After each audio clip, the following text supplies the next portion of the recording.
अच्छा आप सुनिए, हम बात करेंगे विलयन की। तो विलयन क्या होता है? विलयन दो या दो से अधिक पदार्थों का समांगी मिश्रण होता है। होमोजेनस मिक्सचर ऑफ टू और मोर सब्सटेंस। ठीक है, तो समांगी का क्या मतलब हुआ, ये आपको ध्यान में रखना पड़ेगा कि किसी भी विलयन में जो विलय के जो पार्टिकल्स हैं, जो दाने हैं, ठीक है, जो पार्टिकल्स है, जो कण है, वो पूर्ण रूप से समान रूप से घुले होने चाहिए या एक ही आकार के होने चाहिए। ठीक है, तो यहाँ पर दो या दो से अधिक पदार्थों का, दो या दो से अधिक पदार्थों का समांगी मिश्रण क्या कहलाता है बेटा? विलयन कहलाता है। अब मैं इसको थोड़ा सा और एक्सप्लेन में कर देता हूं कि जैसे मान लो कि आपने पानी में चीनी घोली है ना, तो आप एक बार यहाँ से टेस्ट करोगे और एक बार डीप से टेस्ट करोगे, दोनों का टेस्ट एक जैसा आना चाहिए। अगर ऐसा नहीं हुआ तो ये विलयन समांगी नहीं कहलाएगा, क्योंकि नीचे वाले जो पार्टिकल्स है वो क्या है, पूरे घुले हुए नहीं है, ऊपर वाले जो पार्टिकल्स है वो पूरे घुल गए हैं, तो ये क्या हो जाएगा? विषमांगी। अर्थात दोनों ही जगह का जो टेस्ट होगा चीनी का वो समान आना चाहिए। ठीक है, तो समांगी के अंदर क्या होगा कि अवयवी कणों की जो साइज है वो क्या होगी बेटा? एक समान होगी।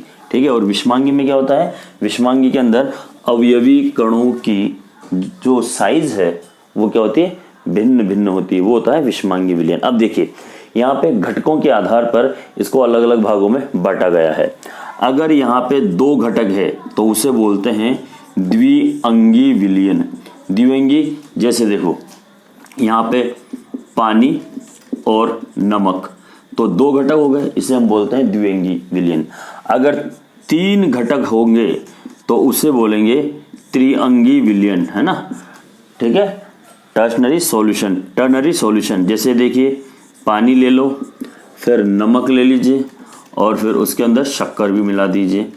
ठीक है, तो ये शंकर हो गया है, तो शक्कर भी मिला दीजिए, तो हो गया त्रिअंगी। और अगर चार घटक होंगे तो उसे बोलेंगे चतुर्थ अंगी या चतुरंगी विलयन, जिसमें पानी, नमक, शक्कर, अब नींबू और डाल दो। तो ये घटकों की संख्या के आधार पर हम इसे बाइनरी, टर्नरी, क्वाटरनरी सॉल्यूशन के नाम से जानते हैं। चलो जी, अब देखिए अब हम थोड़ा सा बात करेंगे विलयन के बारे में। अब हम यहाँ पे थोड़ी सी बात करेंगे विलयन के बारे में। देखो विलयन के दो घटक होते हैं बेटा, एक तो होता है कम मात्रा में, एक होता है अधिक मात्रा में। एक तो घुलता है और एक घोलता है। ठीक है, तो जो घटक कम मात्रा में होता है उसे बोलते हैं विलय, सॉल्यूट, और जो घटक ज्यादा मात्रा में होता है उसे बोलते हैं विलायक, सॉल्वेंट। लेकिन यहाँ भी एक चीज आएगी, किस घटक को आप विलय बोलोगे, किसको आप विलायक बोलोगे, उसके बारे में बात करेंगे। ठीक है, तो ये है विलयन, और विलयन के दो घटक होते हैं बेटा, एक होता है विलय जिसे सॉल्यूट बोलते हैं, और दूसरा है विलायक। ठीक है, विलय घटक जो है ये होता है कम मात्रा में, और विलायक घटक जो है ये होता है ज्यादा मात्रा में।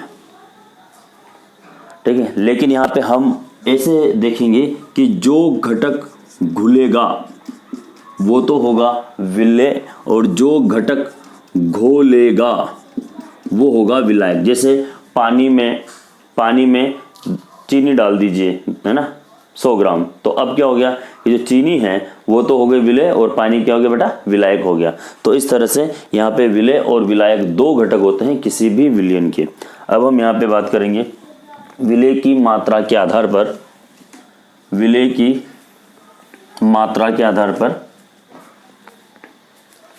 के प्रकार, है ना।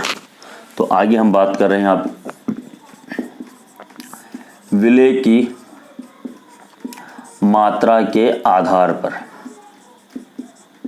ठीक है, अब देखो बेटा, पहले हम सबसे पहले डाइल्यूट सॉल्यूशन या तनु विलयन को पढ़ते हैं। तनु विलयन क्या होते हैं? ऐसा विलयन जिसमें विलायक की अपेक्षा विलय की मात्रा अत्यंत कम होती है उसे कहते हैं तनु विलयन, डाइल्यूट सॉल्यूशन। ठीक है, दूसरा आता है बेटा हमारे पास, वो है सांद्र विलयन। सांद्र विलयन में विलय की मात्रा थोड़ी सी ज्यादा होती है। ठीक है, तनु विलयन की अपेक्षा। ठीक है, विलायक के अंदर वो होता है सांद्र विलयन। तो ये तो हम जानते हैं, हम काम की चीज यहाँ पे पढ़ते हैं। पहला मैं यहाँ लिख रहा हूं असंतृप्त विलयन। असंतृप्त विलयन होता क्या है किसे कहते हैं हम सबसे पहले बात करेंगे असंतृप्त विलयन की, ठीक है। तो ऐसा विलयन जिसमें उसी ताप पर विलेय पदार्थ को और अधिक मात्रा में घोला जा सके, ठीक है। ऐसा विलयन जिसमें विलेय पदार्थ की मात्रा को उसी ताप पर और अधिक मात्रा में घोला जाए, तो ऐसे विलयन को हम बोलते हैं असंतृप्त विलयन, अनसैचुरेटेड सॉल्यूशन। तो इसके अंदर होता क्या है, आपने देखा होगा ये KSP 11वीं क्लास में आपने पढ़ा था KSP के बारे में, है ना, विलेयता गुणनफल के बारे में। हम सारी चीजें यही करेंगे। तो असंतृप्त विलयन में क्या होता है, विलेयता गुणनफल की मात्रा क्या होती है बेटा, ज्यादा होती है आयनों की अपेक्षा, ठीक है। सेकंड जो है मेरे पास वो है संतृप्त विलयन। संतृप्त विलयन क्या होता है, देखिए विलायक की निश्चित मात्रा में निश्चित ताप पर विलेय की घुली हुई अधिकतम मात्रा, जैसे 1 लीटर पानी आप कितनी चीनी घोलोगे, घोलते जाओगे, एक टाइम आएगा जब घुलना बंद हो जाएगा, ठीक है ना। तो उस कंडीशन में क्या होगा, उस कंडीशन में यहाँ पर विलेयता गुणनफल KSP का मान इसके आयनों की सांद्रता के बराबर होगा, ठीक है। तो यहाँ पे अगर हम डेफिनेशन की बात करें तो कैसे लिखेंगे कि विलेय पदार्थ की वह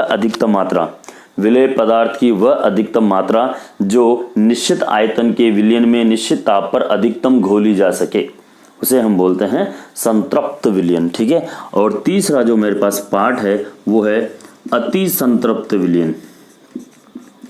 अति संतृप्त में क्या होगा कि विलेय की मात्रा जो है निश्चित ताप और निश्चित आयतन में संतृप्त विलयन में विलेय की मात्रा से भी ज्यादा बढ़ाई जा सके। अब कैसे बढ़ाओगे, या तो टेम्परेचर को इंक्रीज करोगे तो शायद थोड़ी सी चीनी और घोल सकते हो आप उसके अंदर निश्चित मात्रा में, ठीक है। तो यहाँ क्या होगा कि निश्चित विलायक की निश्चित मात्रा में विलेय की अधिकतम मात्रा, घुली हुई अधिकतम मात्रा संतृप्त विलयन से अधिक, उसे हम बोलेंगे अति संतृप्त विलयन, ठीक है। तो ये चीज भी आपको थोड़ी सी समझ में आनी चाहिए, ठीक है बेटा। चलो जी, अच्छा अगर हम इसकी बात करें तो इसमें क्या होगा, KSP की वैल्यू कम होगी आयनों की मात्रा से, है ना। KSP की जो वैल्यू होगी वो आयनों की मात्रा से क्या होगी बेटा, कम होगी, ठीक है। चलो जी, अब हम यहाँ पे आगे की बात करते हैं।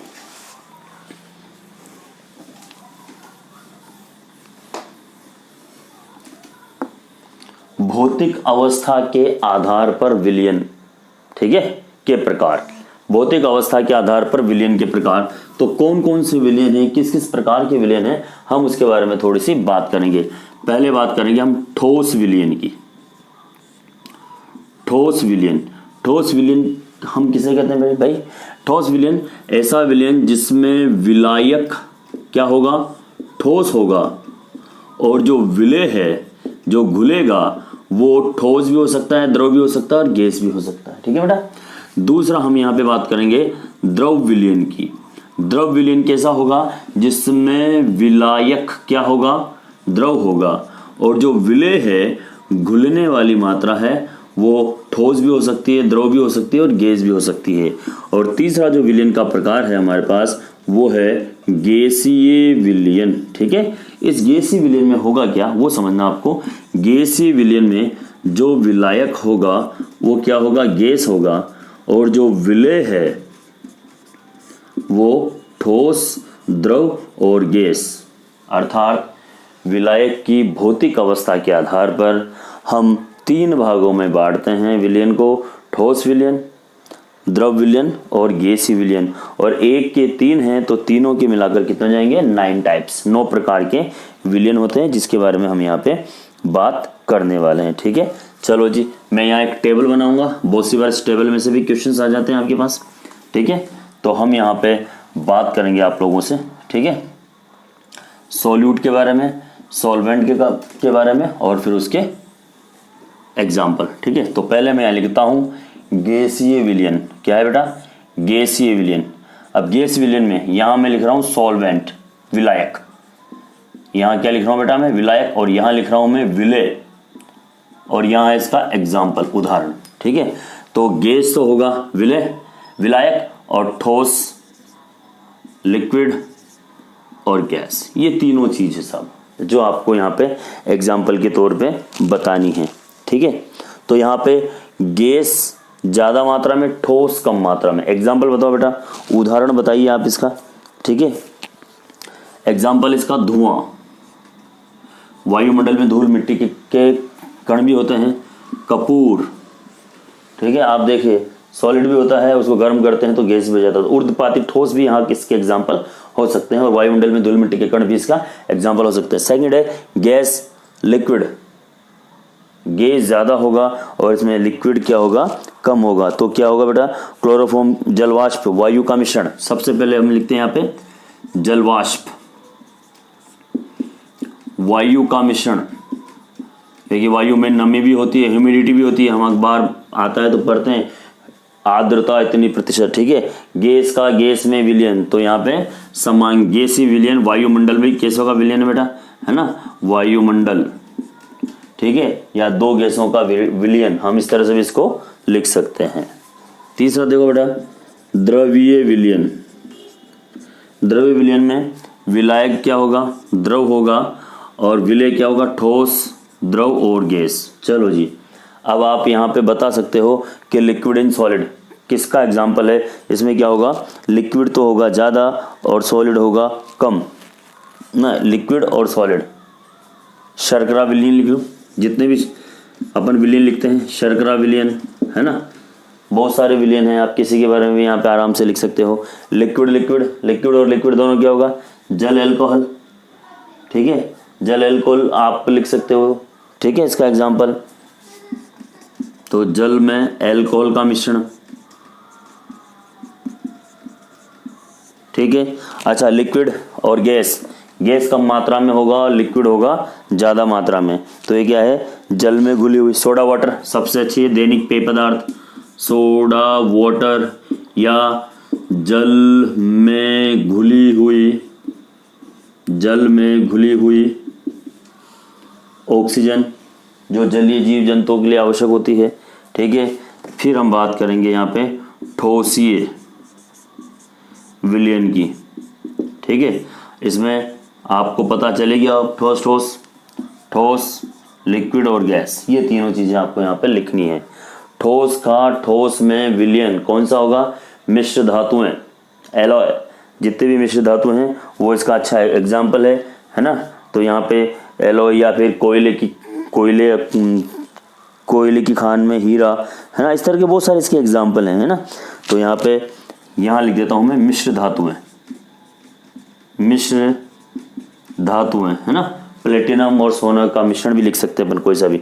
अच्छा, सॉलिड एंड लिक्विड, सॉलिड होगा ज्यादा मात्रा में, लिक्विड होगा कम मात्रा में, सॉलिड और लिक्विड, ठीक है। तो इसका एग्जाम्पल जो है हम यहाँ पे लिख सकते हैं, जिंक अमलगम, पारा लिक्विड होता है, जिंक सॉलिड होता है। सोडियम अमलगम, ठीक है, इसको हम अमलगम के नाम से जानते हैं। और लास्ट है सॉलिड इन गैस, मतलब क्या होगा कि गैस तो होगी कम मात्रा में और सॉलिड क्या होगा ज्यादा मात्रा में। तो आपने देखा चारकोल वगैरह देखा होगा, चारकोल को आप छोड़ दीजिए, आपने पीटी पीडी निकल देखी होगी, जिसमें अंतराकाश होते हैं, अंतराकाश में गैसीय अणु उपस्थित होते हैं, इसलिए हम जब भी अपचयन करते हैं तो एरो के अंदर ऑर्गेनिक केमिस्ट्री में पीटी पीडी निकल अपचायक के रूप में लेते हैं, जो हाइड्रोजन देते हैं, क्योंकि इनके अंतराकाश में हाइड्रोजन होती है। तो हम यहाँ लिख सकते हैं पीटी या पीडी द्वारा अधिशोषित हाइड्रोजन, पीटी या पीडी द्वारा अधिशोषित हाइड्रोजन गैस, ठीक है। ये आपके पूरे प्रकार हैं इसके। अब हम थोड़ा सा आगे की बात करेंगे।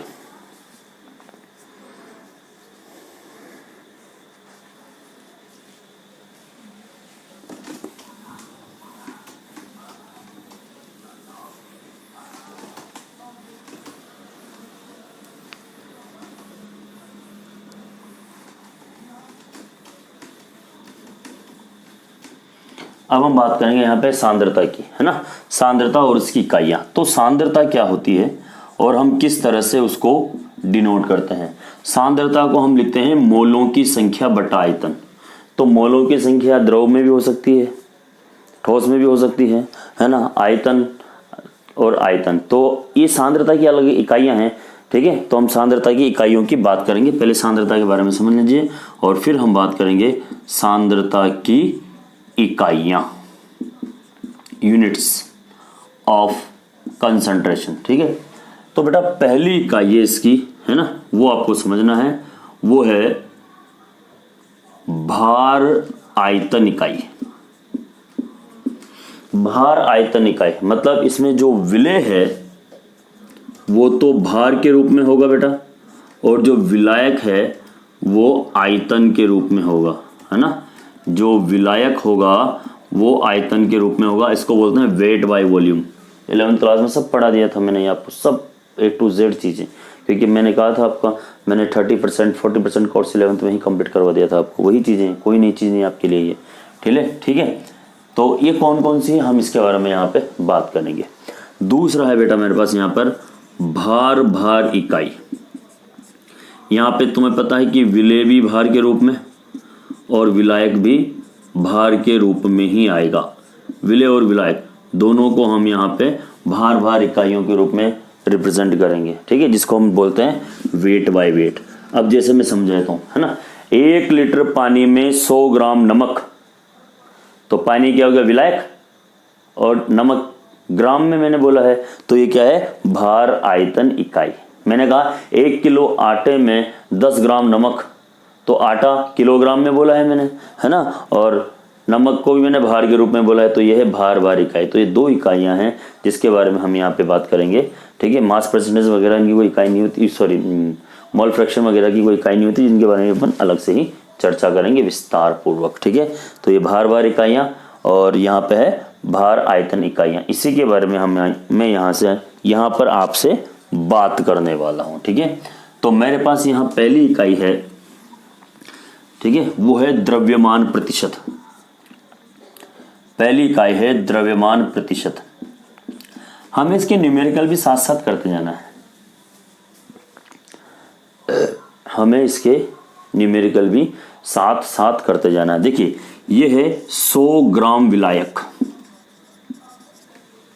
है ना, और इस 100 ग्राम विलायक में या निश्चित विलायक में घुले हुए विलेय के भागों की संख्या ग्राम में, कितना भाग विलेय का है, ठीक है, उसे हम बोलते हैं द्रव्यमान, उस विलयन का द्रव्यमान प्रतिशत में। वापस रिपीट करता हूं, किसी विलयन के 100 ग्राम भार भागों में उपस्थित विलेय के ग्राम में भार भागों की संख्या को उस विलयन का द्रव्यमान प्रतिशत कहते हैं। अर्थात ये वेट बाय वेट हो गया। विलयन के 100 ग्राम भार भागों में उपस्थित विलेय के ग्राम भार भागों की संख्या, ठीक है, वो क्या होगी बेटा, उस विलयन का कि द्रव्यमान प्रतिशत होगा। तो अब द्रव्यमान प्रतिशत को हम किस फॉर्मूले द्वारा डिनोट करेंगे, बस आप थोड़ा सा ये इसको देख लीजिए और फिर अपन आगे बात करते हैं, ठीक है। तो यहाँ पे लिखूं मैं विलेय के ग्राम में भाग की संख्या बटा विलयन के भार भागों की संख्या इंटू 100, ठीक है। देखो बेटा हम यहाँ पे विलेय को डिनोट कर रहे हैं, देखो बहुत सी बार अलग अलग वो डिनोट करते हैं, लेकिन मैं भी कर देता हूँ वैसे ही। विलेय को हम डिनोट करते हैं WB से, विलेय का भार क्या है, WB, ठीक है, और विलायक का भार होता है WB, तो हमें पता है, सॉरी WA, तो हमें पता है WA और WB बराबर क्या होगा, विलयन का भार। तो हम इसको ऐसे लिख दें क्या, मास परसेंटेज द्रव्यमान प्रतिशत बराबर WB upon WB plus WA into 100। ये फॉर्मूला आ गया आपके पास। यहाँ लिखेंगे WB बराबर विलेय के भाग और WA बराबर लिखेंगे विलायक के भाग, ठीक है। तो हम यहाँ पे आराम से फॉर्मूला बेस्ड न्यूमेरिकल सॉल्व कर सकते हैं इजी वे में, ठीक है, जिसको कंटिन्यू